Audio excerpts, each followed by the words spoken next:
nós contamos agora com a presença do doutor Fábio Roque. O doutor Fábio Roque, que é juiz federal, doutor e mestre pela Universidade Federal da Bahia, professor de Direito Penal e Processo Penal, além de autor de diversas obras jurídicas, falando sobre um tema extremamente importante aí da sua realidade também, que é sobre o juiz das garantias. Boa noite, doutor Fábio, seja muito bem-vindo. Boa noite, Maurício, boa noite. Prazer estar aqui contigo, um prazer estar aqui com todos. E primeiro eu quero começar parabenizando a Verbo Jurídico pela realização desse evento. Realmente é uma honra poder ombrear com grandes nomes do direito penal, do direito processual penal e, sobretudo, alguns grandes especialistas em segurança pública, como é o caso do meu amigo professor Henrique Hoffmann, que me precedeu aqui. Então, estou aqui à disposição e fique aí à vontade, porque quando der o start já podemos começar. Tá ok, doutor. Agradeço mais uma vez e a palavra é sua, então fique à vontade. Tá, muito obrigado. Vamos lá. Bom, então, amigos e amigas que nos acompanham aqui, é uma honra, como eu dizia, poder estar aqui com vocês. Eu parabenizo ao pessoal da Verbo Jurídico pela organização do evento. É uma honra não apenas fazer parte desse evento, mas realmente coordenar essa pós-graduação juntamente com meu amigo Henrique Hoffmann, com quem eu tanto aprendo. Eu entrei alguns instantes antes e estava aqui aprendendo mais uma vez sobre segurança pública com ele, e quero deixar aqui consignado que concordo integralmente com a parte final da sua fala, e não digo que discordo do restante, é porque eu só entrei realmente na parte final, eu estava em um outro compromisso acadêmico e infelizmente eu não pude acompanhar desde o início. Mas da parte que eu entrei, eu concordo plenamente no que tange a necessidade de valorização dos profissionais da segurança pública, e fico feliz ao perceber que cada vez mais nós temos profissionais que são vocacionados para a segurança pública.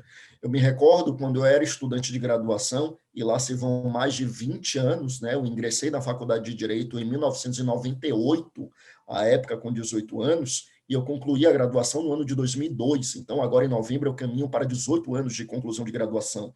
E eu me recordo que naquela época era muito raro você encontrar estudantes de direito que tinham a pretensão, por exemplo, de ingressar na carreira de delegado.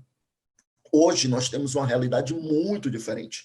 Hoje nós temos inúmeros estudantes de direito com a pretensão de se tornarem delegados e delegadas de polícia, outros tanto também tentando as carreiras de investigador, de agente, de escrivão. Então, fico muito feliz ao perceber que nós temos a cada dia uma renovação dos quadros com pessoas que realmente são dedicadas e vocacionadas a essa atividade, que, como eu dizia, precisa realmente ser bastante valorizada, e fica aqui a minha deferência aos profissionais de segurança pública, que fazem realmente um trabalho que demanda realmente muita dedicação. Bom, em relação ao nosso tema, juiz das garantias, o que é que nós temos a dizer e como é que isso vai impactar o trabalho não só do judiciário, mas de todos os atores do sistema punitivo, ou seja, do Ministério Público, das defensorias, os advogados particulares, as forças de segurança pública, enfim, a que se refere a figura do juiz das garantias e por que ele causa tanta polêmica.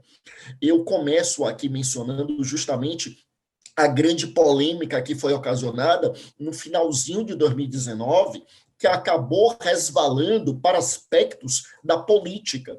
Era a época em que ainda estava no Ministério da Justiça o ex-ministro Sérgio Moro, aquela época ministro Sérgio Moro, e que era contrário à figura do juiz das garantias. O parecer do Ministério da Justiça foi no sentido de que o presidente da República vetasse a figura do juiz das garantias. Todavia, o presidente da República sancionou essa figura, o que ocasionou um grande debate político nas redes sociais, com partidários e opositores de ambos, né? Aquela época estavam no mesmo time e depois romperam, como todos nós sabemos, mas aquilo gerou uma grande discussão política em derredor da figura do juiz das garantias e, evidentemente, o meu objetivo aqui não é tratar dos aspectos políticos. Eu só estou trazendo isso para a gente perceber como que um tema que é essencialmente jurídico acabou ganhando uma repercussão política e acabou desvalando para uma discussão que é totalmente sem sentido, como se a figura do juiz das garantias fosse, de algum modo, incentivar ou diminuir a impunidade. Decididamente, meus amigos, não se trata disso. A questão não é política, a questão não é em relação a aumentar ou diminuir a impunidade, a questão é jurídica e a gente vai procurar trazer aqui quais são essas questões. Primeiro, então, vamos fazer aqui um brevíssimo histórico para recordarmos o seguinte. A figura do juiz das garantias ingressa no nosso ordenamento jurídico, ou pelo menos deveria ingressar no nosso ordenamento jurídico, com a aprovação da lei anticrime. A lei anticrime, meus amigos, é a lei 13.964, do dia 24 de dezembro de 2019, e que entrou em vigor no dia 23 de janeiro de 2020, já que a lei previa 30 dias de vacatio legis. E dentre muitas mudanças na nossa legislação, foi aprovada a figura do juiz das garantias. Todavia, antes mesmo de entrar em vigor, houve 2 decisões liminares proferidas no âmbito do Supremo Tribunal Federal, a primeira pelo ministro Dias Toffoli, que suspendia alguns aspectos do juiz das garantias, ou seja, o juiz das garantias deveria entrar em vigor parcialmente, mas dias depois foi proferida uma decisão pelo ministro Luiz Fux, atual presidente do Supremo Tribunal Federal, àquela época vice-presidente, e que suspendeu integralmente a figura do juiz das garantias, de modo que o juiz das garantias foi aprovado, mas ainda não entrou em vigor, porque nós temos uma decisão liminar do ministro Luiz Fux. O que a gente pretende aqui é justamente falar sobre a figura do juiz das garantias e o que é que está em questão.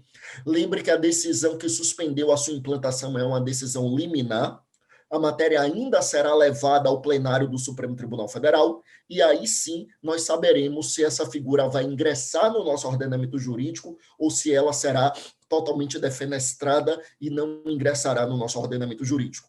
Então, nosso objetivo aqui é falar sobre o que é juiz das garantias, por que causa tanta polêmica e quais as discussões sobre a constitucionalidade desse instituto que o Supremo Tribunal Federal será chamado a apreciar. Para começo de conversa, meus amigos, eu acabei de mencionar aqui que a figura do juiz das garantias ingressa ou pelo menos deveria ingressar no nosso ordenamento jurídico com a lei anticrime.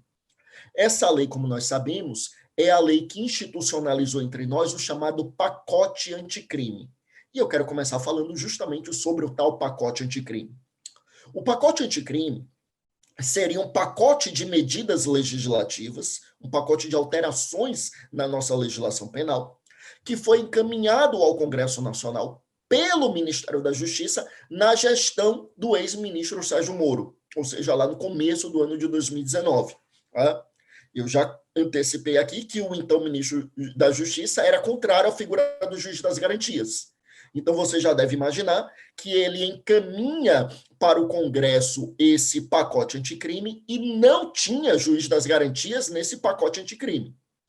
Chegando no Congresso, meus amigos, a gente precisa compreender que aquilo que foi aprovado, que nós chamamos de lei anticrime, na verdade, a gente chama de lei anticrime, mas do pacote anticrime propriamente dito, muita coisa mudou. Na verdade, a gente chama de lei anticrime, a gente chama de lei do pacote anticrime, mas a grande verdade é que chega o pacote anticrime no Congresso no começo de 2019. Fica parado por muitos meses, porque a prioridade do governo, eu digo isso porque a gente sabe, né? O pacote ele vai para o legislativo, mas a gente sabe que o executivo ele exerce uma grande influência nas pautas do legislativo, né? Porque o executivo de qualquer bandeira, né? O executivo do atual presidente, dos ex-presidentes, dos futuros presidentes, o executivo sempre tem a sua bancada, né? Sempre tem sua base de parlamentares e acaba mobilizando a sua base para a aprovação, ou pelo menos para a colocação em pauta daquilo que é interesse do governo naquele momento. E quando é encaminhado o pacote anticrime no começo de 2019, não era a prioridade do governo. a prioridade do governo era a aprovação da reforma previdenciária. E como nós lembramos, 2019 o Congresso passou inúmeros meses deliberando sobre a reforma previdenciária, a reforma da Previdência, que foi emenda constitucional, então demandava um quórum qualificado para alteração da Constituição, e houve muitos vai-vens, né, muitas idas e vindas, até que foi aprovada a reforma da Previdência no segundo semestre de 2019. Só aí é que o pacote anticrime passou a ser uma prioridade no Congresso. E quando começa a ser debatido o pacote anticrime, é isso que é importante a gente entender. Aquilo que acaba sendo aprovado no finalzinho de 2019 não é o pacote anticrime propriamente dito. Na verdade, é uma miscelânea de alguns projetos legislativos. Foi ali, a chamada lei anticrime na verdade, o resultado de uma miscelânea do pacote anticrime, enviado pelo Congresso na gestão do então ministro Sérgio Moro, de um outro pacote legislativo que havia sido enviado ao Congresso também pelo Ministério da Justiça, só que na gestão do então ministro Alexandre de Moraes, atualmente no Supremo Tribunal Federal, à época ministro da Justiça, no governo Michel Temer. E também, meus amigos, resultou de muitas propostas que estavam no projeto do novo Código de Processo Penal, que chegou ao Congresso em 2009. Desde 2009 que nós temos tramitando no Congresso um projeto de novo Código de Processo Penal e que ele está atualmente parado, né? Nós temos um projeto de novo CPP que chegou lá em 2009 e um projeto de novo CP, Código Penal, que chegou em 2012, ambos parados, tá? Então, na verdade, a lei anticrime, ela é uma mescla, ela é uma junção de tópicos do pacote anticrime, do pacote de medidas na época do ministro Alexandre de Moraes e também do projeto de novo CPP, que foi elaborado por uma comissão de juristas e chegou ao Congresso desde 2009, tá? Esse é o panorama. Aí vem, então, a aprovação da lei anticrime e a figura do juiz das garantias tinha previsão lá no projeto do novo CPP, desde 2009. Então, no pacote enviado pelo então ministro Sérgio Moro, não tinha a figura do juiz das garantias, o Congresso introduz a figura do juiz das garantias, o Ministério da Justiça opina para que o presidente vetasse o juiz das garantias, mas o presidente, ouvindo o aconselhamento da Advocacia Geral da União e da consultoria jurídica da própria Presidência da República, aprova a figura do juiz das garantias. Pois bem, só que aí foram ajuizadas algumas ações diretas de inconstitucionalidade contra essa lei, e algumas ações diretas de inconstitucionalidade foram apreciadas, primeiramente, pelo ministro Dias Toffoli, que à época era o presidente. Porque lembra que a lei, olha só, ela é aprovada 24 de dezembro. 24 de dezembro, meus amigos, nós estávamos ali no recesso do Poder Judiciário, que vai de 20 de dezembro até 6 de janeiro. E no caso do Supremo Tribunal Federal, o recesso é no mês de janeiro. Então, algumas ações diretas de inconstitucionalidade foram ajuizadas ali no comecinho de janeiro, e, portanto, o Supremo Tribunal Federal estava de recesso, e quem atua no plantão, na primeira parte do plantão, é o presidente do Supremo, que na época era o ministro Dias Toffoli, e na segunda parte é o vice-presidente, que na época era o ministro Luiz Fux, atual presidente, na época vice-presidente. Então, quando estava ali o ministro Dias Toffoli, ele apreciou ações diretas de inconstitucionalidade que foram manejadas, por exemplo, por alguns partidos políticos e também pela AMB, a Associação dos Magistrados Brasileiros, e pela AJUF, a Associação dos Juízes Federais. E aí o ministro Dias Toffoli entendeu que a figura do juiz das garantias, como eu disse, seria constitucional em parte, e depois o ministro Luiz Fux entendeu que seria inconstitucional. O que seria a figura do juiz das garantias, meus amigos? O juiz das garantias seria um juiz que atuaria exclusivamente durante a fase de investigação. E esse juiz que atuaria na fase de investigação, ele não poderia atuar na fase de processo. Porque como é que funciona hoje? Atualmente, que não tem o juiz das garantias, como é que funciona? Eu atuo numa vara criminal na Justiça Federal, aqui em Salvador, onde eu resido. Tá? Então, imagina que a Polícia Federal está com uma investigação E durante a investigação, durante o inquérito policial, surge a necessidade de uma interceptação telefônica. Como nós sabemos, a interceptação telefônica depende de autorização judicial. Então, é feito um requerimento para o judiciário, né? Tecnicamente é uma representação, mas a lei de interceptação telefônica chamou de requerimento. Então, imagina que o delegado de Polícia Federal formula esse requerimento lá para a Justiça Federal. Aí, digamos, eu aprecio aquela medida, ouço o Ministério Público Federal e digamos que estão presentes os requisitos para interceptação telefônica e eu decreto a interceptação telefônica. E aí conclui-se a investigação, conclui-se o inquérito policial. Quando se conclui o inquérito policial, vamos imaginar que o Ministério Público Federal oferece a denúncia. Vamos lembrar que, tecnicamente, denúncia é o nome da petição inicial da ação penal pública. Ou seja, quando eu digo que o MP oferece a denúncia, eu estou dizendo que o Ministério Público está iniciando o processo criminal. Então, o Ministério Público oferece ali a denúncia, iniciando o processo criminal. Na atual sistemática do nosso código, eu, que fui o juiz que autorizei a interceptação telefônica, serei o juiz que irei atuar durante a fase de processo. Então, nós temos o mesmo juiz atuando na investigação e atuando também na fase de processo. Então, o juiz que atuou na fase de investigação, por exemplo, decretando a interceptação telefônica, decretando uma prisão preventiva, decretando uma prisão temporária, decretando uma busca e apreensão domiciliar, decretando a quebra de um sigilo bancário ou a quebra de um sigilo fiscal. Esse juiz que atua na investigação adotando essas medidas é o mesmo juiz que muito provavelmente atuará na fase de processo. Por que eu digo muito provavelmente? Porque pode ser que tenha alguma situação em que haja uma substituição do juiz. O juiz está de férias, está de licença, foi removido, foi promovido, morreu, pediu exoneração, foi aposentado compulsoriamente, enfim, né? Pode acontecer de alguma situação na qual haja uma mudança de juiz, mas a priori o juiz que atuou na fase de investigação seria o juiz que atuaria na fase de processo. Com a figura do juiz das garantias, isso mudaria, de modo que o juiz que atua na fase de investigação, ele ficaria proibido de atuar na fase de processo. Eu teria um juiz atuando durante a investigação e um outro juiz atuando durante a fase de processo. Só para a gente entender. Nós teríamos, então, um juiz investigador? Não, de jeito nenhum. O juiz não investiga e o juiz continuaria sem investigar.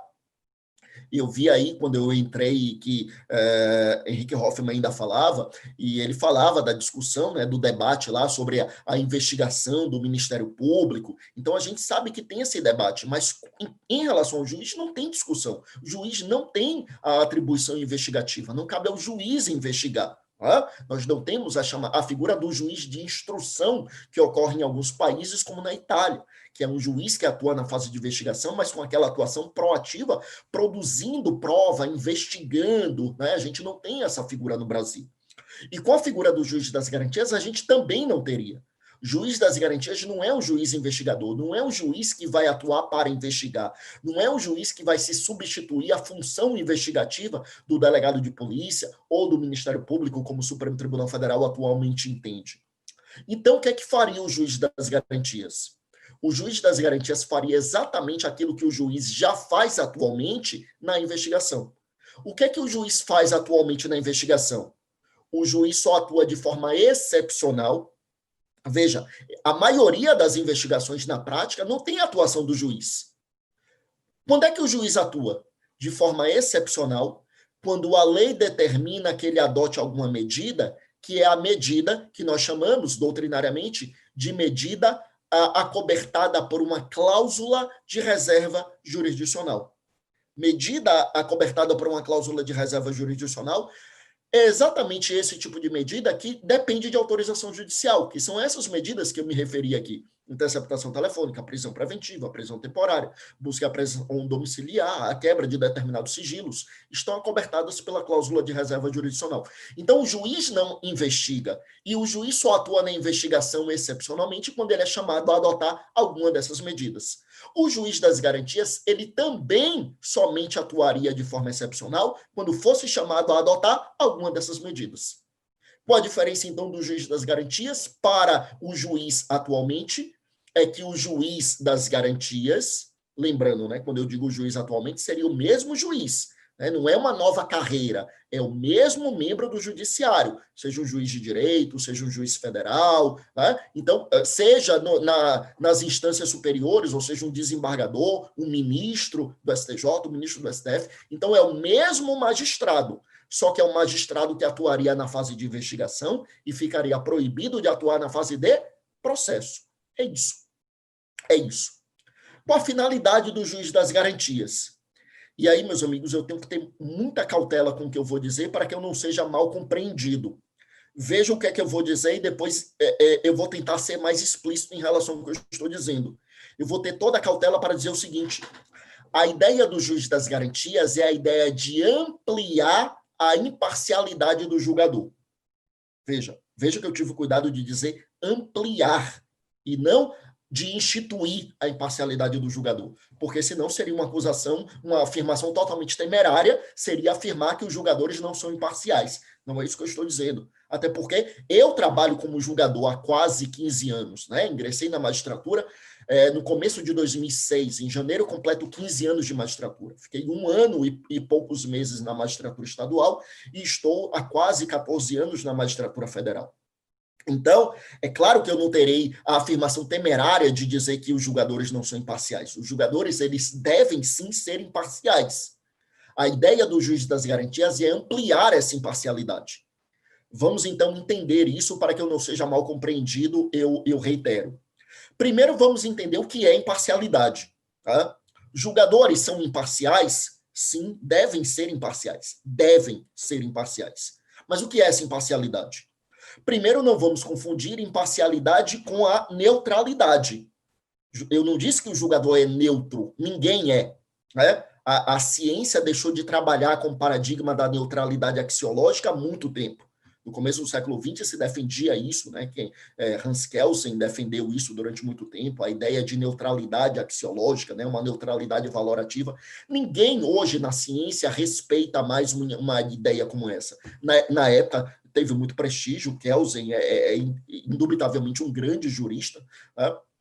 Teve inúmeras contribuições, mas o paradigma da neutralidade, hoje ninguém trabalha com ele. Ninguém é neutro, nenhum de nós é neutro. O juiz não é neutro, o MP, o defensor, o delegado, ninguém é neutro. Né? Ninguém, nenhuma pessoa é neutra. Tá? Por quê? Porque todos nós carregamos conosco as nossas valorações, os nossos valores provenientes ali da nossa formação escolar, da nossa formação familiar, os nossos valores religiosos ou não religiosos, nossos valores éticos, enfim, né, nossos conceitos e os nossos pré-conceitos, todos nós trazemos conosco isso. Então, ninguém é neutro, mas o juiz deve ser imparcial. O que é imparcialidade? A imparcialidade, meus amigos, nada mais é do que o distanciamento da causa. Juiz imparcial é um juiz distante da causa, é um juiz que não tem interesse na causa. É por isso que juiz imparcial é aquele que não é nem suspeito e nem impedido. O juiz não tem imparcialidade se o réu for um amigo seu, um filho seu, um pai, um parente, um irmão, não tem imparcialidade, um amigo íntimo ou inimigo capital, para utilizar as expressões que são da legislação. Então, nesses casos, o juiz está muito próximo da causa e, portanto, não tem imparcialidade, já que imparcialidade é o distanciamento da causa. Aí eu trago como exemplo um juiz que presencia o crime. Esse juiz, ele não pode ser o juiz da causa. Imagina o juiz, passou no concurso, está ali na sua comarca de primeira entrância, uma comarca pequena no interior do estado, ele está andando na rua e ele viu uma pessoa agredindo a outra. E o juiz viu isso, ele não pode ser o juiz da causa, ele é testemunha. Por quê? Porque ele está muito próximo da causa. E por que ele está próximo da causa? Porque ele tomou conhecimento do fato diretamente. E o juiz, meus amigos, ele só pode tomar conhecimento do fato indiretamente. Como assim indiretamente? Por intermédio da produção da prova produzida em contraditório. A prova serve para isso, para reconstrução cognitiva dos fatos ocorridos. Como assim reconstrução cognitiva?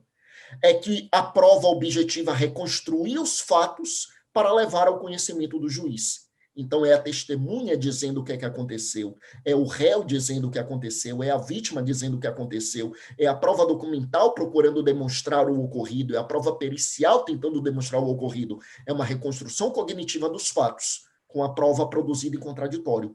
O juiz toma conhecimento dos fatos a partir da prova produzida em contraditório.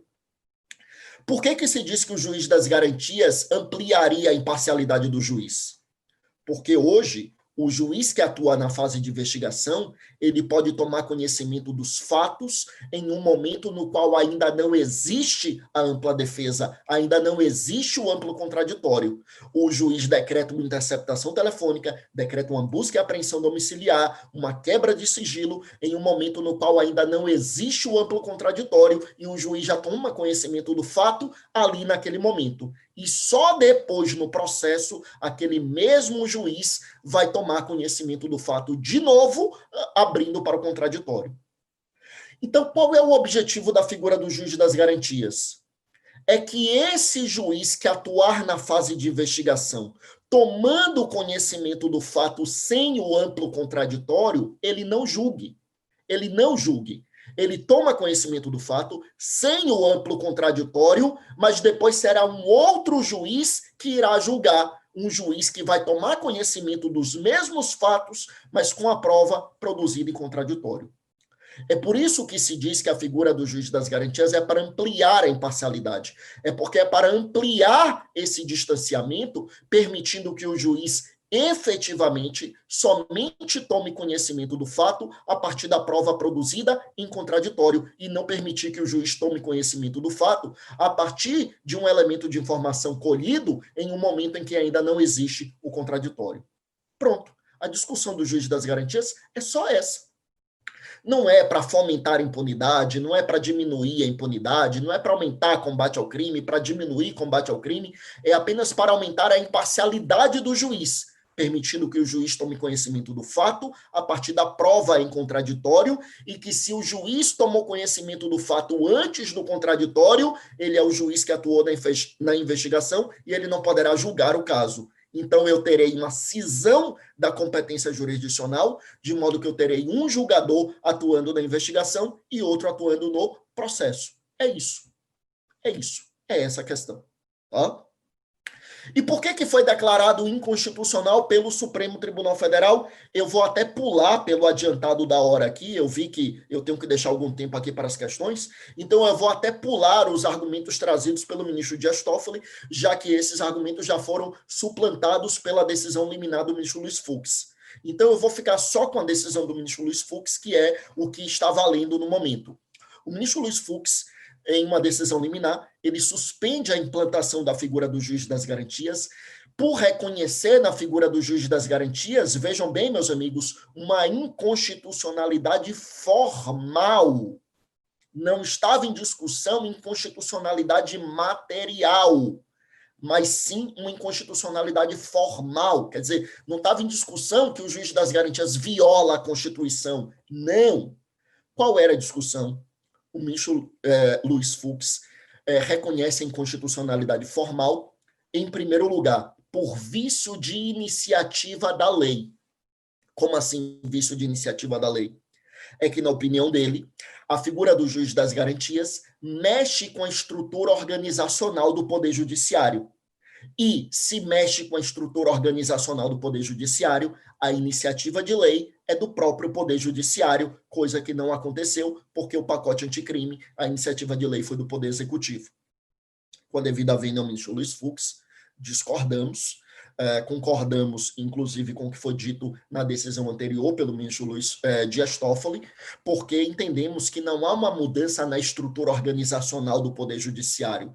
Existe apenas a definição de competência no processo penal. E definir competência, isso não é mexer na estrutura organizacional do Poder Judiciário, a iniciativa não precisaria ser do Poder Judiciário. Né? É apenas uma definição de competência, é apenas dizer que o juiz que atuou na investigação não atua na fase de processo, porque ele já não terá competência para tanto. Lembrando que competência é a delimitação da jurisdição. Tá?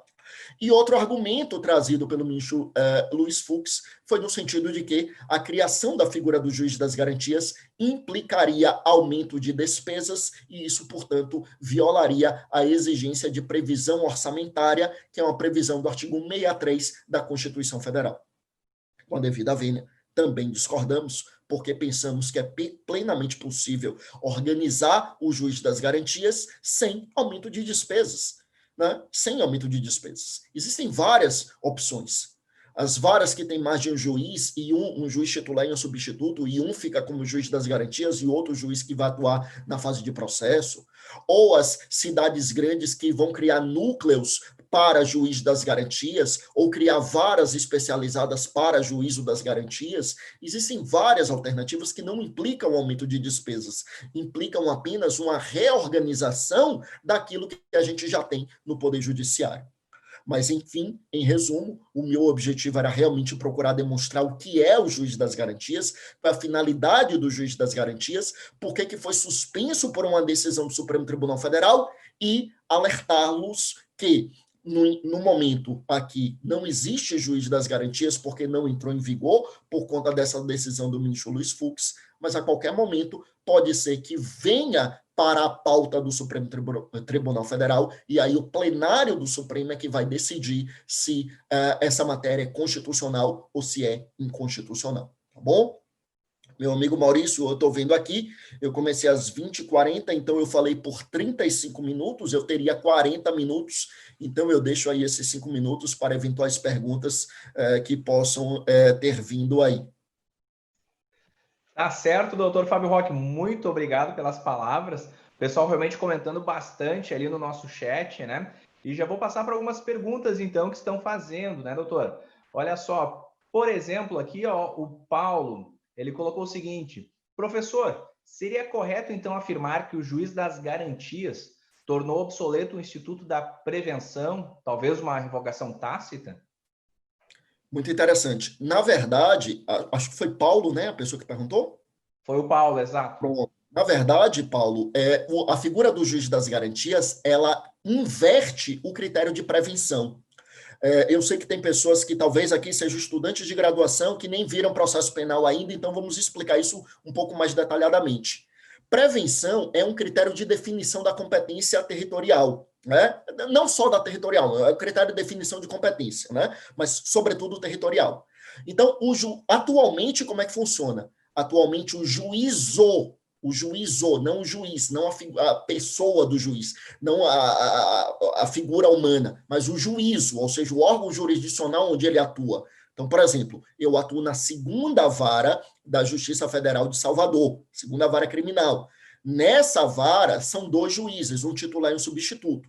Então, eu sou a figura pessoal do juiz e nós temos lá o juízo, que é a segunda vara. Então, atualmente, o juízo que atua ali no processo, ou melhor, que atua na investigação, é o juízo preventor, tá?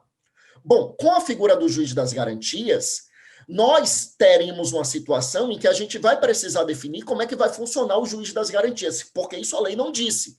É por isso que eu falei, temos alguns critérios. Pode ser que a gente tenha uma vara especializada em juízo das garantias. E, nesse caso, vai atuar na fase de investigação e a gente vai ter uma nova distribuição do feito durante o processo com outro critério de prevenção. Ou seja, o critério de prevenção que a gente usa atualmente não poderá ser utilizado quando tivermos juízo das garantias. Então, respondendo de forma objetiva para o meu amigo Paulo, que mandou aí a mensagem, não é que a gente não vai ter a figura da prevenção, a gente vai ter um outro critério de prevenção, porque o critério atual estará subjugado.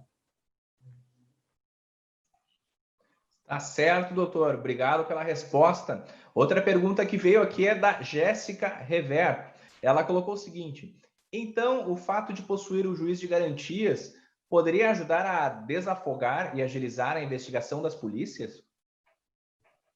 Bom, isso vai depender muito, Jéssica, obrigado pela pergunta também, assim como agradeço a Paulo que havia mandado anteriormente, isso vai depender muito da estrutura do judiciário local, e essa é uma grande dificuldade também quando a gente fala na figura do juiz das garantias, né? Porque a gente tem um judiciário que ele é muito díspare a estrutura do judiciário no Brasil. Né? Nós temos, quando a gente fala na Justiça Federal, ela é mais ou menos homogênea, né? Porque é uma justiça da União, então tem mais ou menos a mesma estrutura, ainda assim tem estrutura distinta, mas pelo menos é mais ou menos equânime. Quando a gente fala na Justiça Estadual, aí a gente tem uma disparidade enorme de um estado para o outro, da capital para o interior, das regiões mais ricas para as regiões mais pauperizadas. Então, é muito difícil a gente estabelecer um cronograma geral. O que a gente pode dizer é que, de um modo geral, sim. De um modo geral, respondendo objetivamente sua pergunta, minha amiga Jéssica, sim. Mas isso realmente só com o tempo para a gente ter certeza, porque vai depender muito, como eu dizia, da estrutura do Poder Judiciário em cada localidade. Doutor, outra pergunta agora é do Cássio Furlan. Ele coloca o seguinte: professor, qual é a razão de se proibir o apensamento dos autos de competência do juiz das garantias à denúncia, segundo aí reza o artigo 3º C, parágrafo 3º do CPP? Excelente indagação. Agradeço também ao amigo Cássio que mandou aí. Realmente, ele já coloca aqui, ele já antecipa um ponto muito interessante, né? Como eu disse, a gente vai ter um juiz que é o juiz das garantias, que vai atuar na fase de investigação, e um outro juiz que vai atuar durante a fase de processo. E aí, como eu dizia, qual é a finalidade da figura do juiz das garantias? É permitir que o juiz do processo, que é o juiz quem vai julgar, ele só tome conhecimento do fato a partir da prova produzida em contraditório. Então, por que é proibido esse apensamento? Ou seja, por que é proibido que aquelas medidas adotadas pelo juiz das garantias acompanhem os autos do processo? Exatamente para proibir que o juiz da instrução tome conhecimento daquilo que foi produzido em um momento no qual não há contraditório.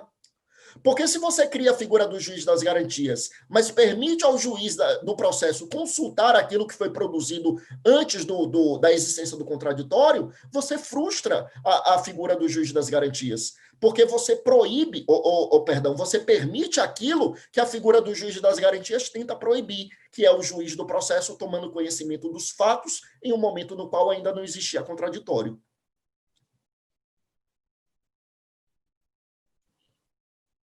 Ótimo, doutor. Outra pergunta agora vem do Henrique. Ele coloca o seguinte a respeito do juiz de garantias, por o senhor dizer se basicamente seria o mesmo serviço de um magistrado atuante no departamento de inquéritos policiais, como existe, por exemplo, na capital de São Paulo, a qual atua em fase de inquérito policial.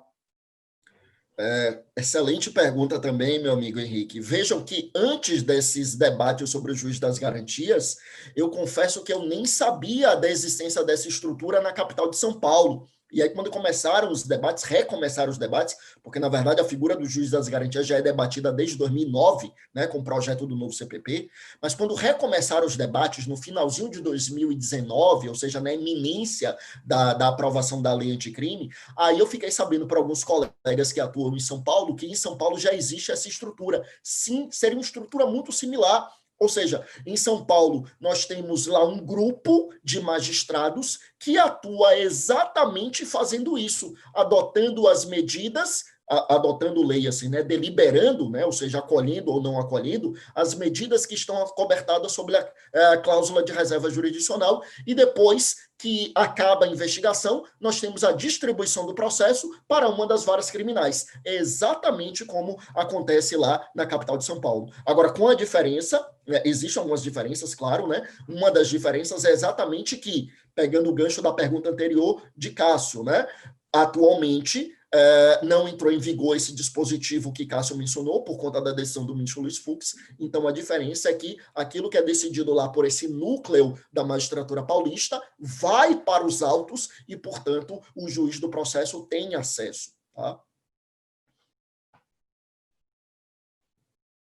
Tá certo, doutor. Muito obrigado aí por responder todas as dúvidas do pessoal. A galera está comentando bastante aqui no nosso chat. Olha, doutor, agradecendo muito mesmo a sua participação, a Muri Chaud, a Jéssica, ao qual o senhor já respondeu algumas perguntas, o Paulo Santos, enfim, tem bastante gente aqui comentando. Gostaria de agradecer o pessoal que está nos acompanhando em casa, que fez todas as perguntas, e muito especialmente ao senhor, né, doutor, que, enfim, muitos envaidece com a sua participação na pós-graduação em segurança pública. O senhor, o doutor Henrique, não é mesmo? Falando sobre um tema aí realmente que, como nós até comentamos no início, né, o objetivo desse congresso também é trazer temas da atualidade, né? Não ficar aí muito em questões teóricas, abordagens extremamente técnicas, mas trazer aquilo que realmente age interessante, fundamental, moderno e atual sobre a segurança pública. Afinal de contas, muitos dos que nos acompanham militam na advocacia em relação à matéria criminal, tantos outros atuam como agentes de segurança.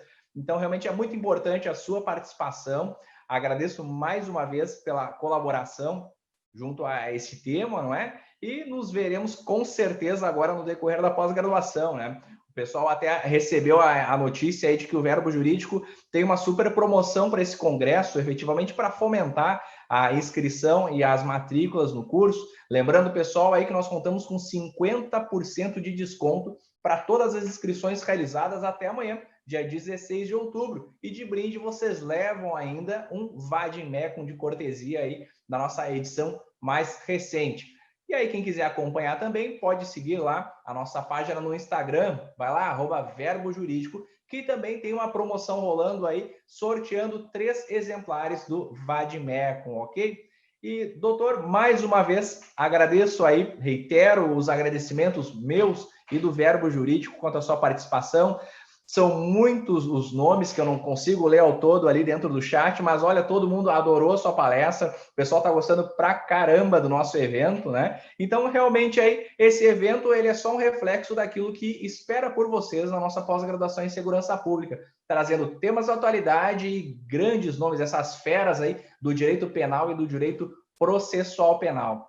Com isso, renovo, então, o convite para a participação do pessoal no nosso encontro, nas nossas palestras de amanhã, né? Então, realmente contamos com um próximo encontro. Hoje é o nosso encontro do meio, nosso segundo encontro, e amanhã, então, tudo termina nesse congresso. Olha só, trazendo também nomes de destaque junto a essas matérias. Amanhã teremos a oportunidade de contar com as palestras do doutor Adriano Costa, também da doutora Natália Masson e da doutora Ivana Davi.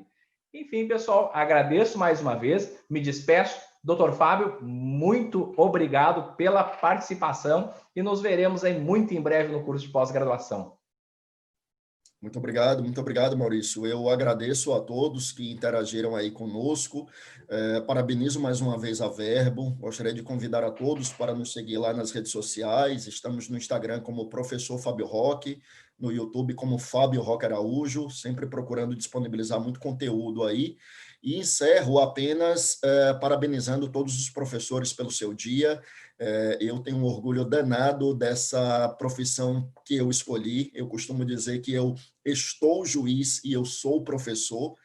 Não me entendam mal, eu adoro o meu trabalho na magistratura, mas assim, o que realmente me realiza profissional e pessoalmente é o trabalho como professor. Eu tenho uma admiração imensa por todos os professores.